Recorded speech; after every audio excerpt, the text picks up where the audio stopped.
आपल्याला आयुष्यात खूप काही करायचं असतं, पण अनेकदा असं वाटतं की काहीतरी आपल्याला मागे खेचतंय. कधी विचार केलाय की हे काहीतरी नेमकं आहे तरी काय?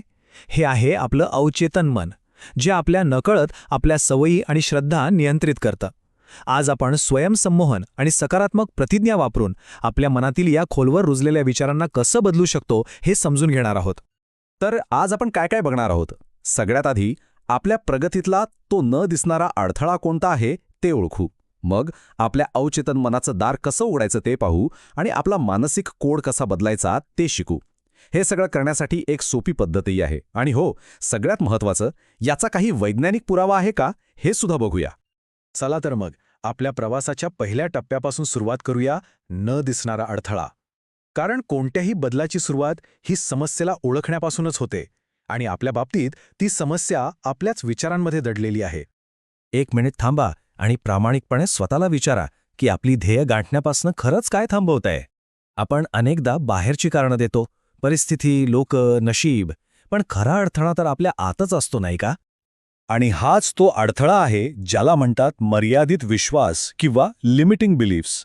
म्हणजे काय, तर आपल्या अवचेतन मनात खोलवर दडलेले असे विचार जे बहुतेकदा आपल्या लहानपणीच्या अनुभवांमधून तयार होतात आणि मग आपल्याला हवं तसं आयुष्य जगण्यापासून नकळतपणे रोखत राहतात.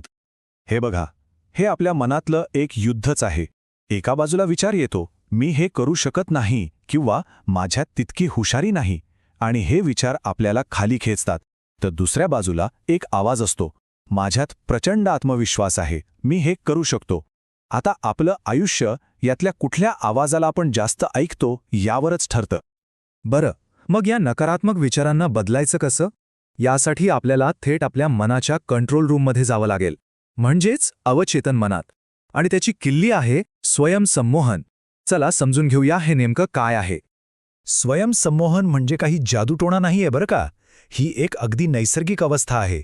विचार करा, कधी एखादं आवडीचं पुस्तक वाचताना किंवा गाडी चालवताना आपण इतके गुंग होतो की आजूबाजूचं भानच राहत नाही, बरोबर? बस तीच आहे ती खोल विश्रांतीची आणि फोकसची अवस्था. या अवस्थेचं सगळ्यात मोठं वैशिष्ट्य म्हणजे आपल्या मनातला तो गेटकीपर, जो प्रत्येक नवीन गोष्टीला हे खरं आहे का, हे शक्य आहे का असे प्रश्न विचारतो. तो थोडा वेळ शांत बसतो, आणि हा गेटकीपर बाजूला झाला की नवीन चांगल्या सूचना थेट आतपर्यंत पोहोचतात. जेव्हा आपण इतके शांत आणि रिलॅक्स होतो तेव्हा आपल्या मेंदूच्या लहरी अल्फा स्टेटमध्ये जातात. ही तीच अवस्था आहे जी आपण ध्यान करताना किंवा झोप लागण्याच्या अगदी आधी अनुभवतो. आणि याच शांत, ग्रहणक्षम अवस्थेत आपलं अवचेतन मन नवीन गोष्टी शिकायला, नवीन प्रोग्रॅमिंगसाठी पूर्णपणे तयार झालेलं असतं. ओके, तर आता अवचेतन मनाचं दार उघडलंय.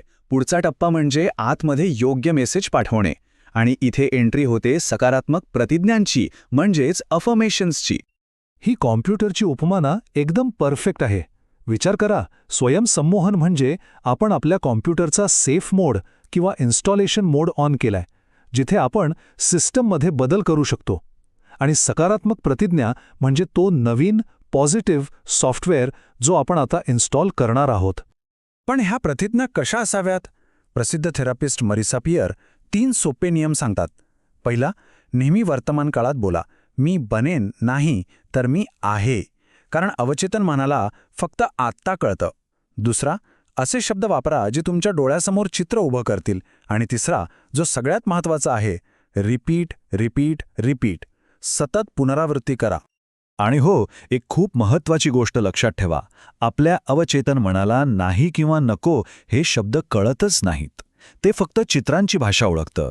तुम्ही जर म्हणालात मला चिंता करायची नाही, तर ते फक्त चिंता या चित्रावर फोकस करतं. त्याऐवजी म्हणा, मी शांत आणि केंद्रित आहे. ठीक आहे, बरीच थेरी झाली.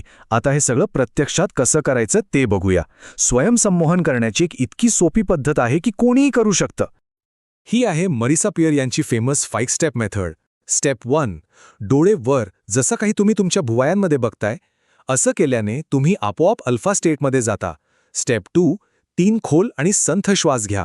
स्टेप 3, तिसरा श्वास सोडताना डोळे वरच ठेवून फक्त पापण्याखाली घ्या. स्टेप 4, मनातल्या मनात 10 ते 1 उलटं मोजा आणि प्रत्येक अंकसोबत अजून रिलॅक्स व्हा. आणि शेवटची स्टेप 5, या शांत अवस्थेत तुमचं पॉवरफुल ॲफर्मेशन पुन्हा पुन्हा म्हणा. पण मनात एक प्रश्न नक्कीच येत असेल, की हे सगळं खरंच काम करतं का की फक्त मनाचे खेळ आहेत? चांगली गोष्ट ही आहे की यावर आता सायंटिफिक प्रूफसुद्धा आहे. चला बघूया. इंटरनॅशनल जर्नल ऑफ इंडियन सायकोलॉजीमधील एका अभ्यासात संशोधकांनी 21 दिवसांचा कालावधी निवडला. त्यांना हेच बघायचं होतं की फक्त 21 दिवस सकारात्मक प्रतिज्ञांचा सराव केल्याने आपल्या निर्णय घेण्याच्या पद्धतीवर काही मोजता येण्यासारखा फरक पडतो का?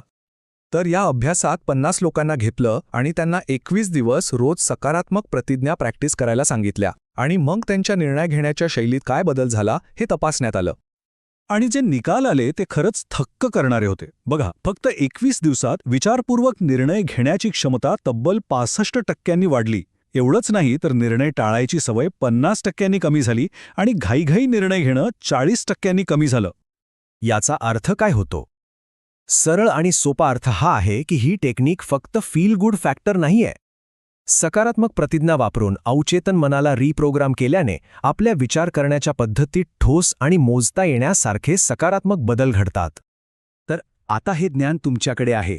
स्वयंसंमोहनाने तुमच्या मनाचं दार उघडण्याची किल्ली तुमच्या हातात आहे आणि सकारात्मक प्रतिज्ञांच्या रूपाने एक नवीन कोडसुद्धा. तर मग आता तुम्हीच ठरवा, तुमच्या मनात तुम्ही पहिला कोणता नवीन शक्तिशाली कोड इन्स्टॉल करणार आहात.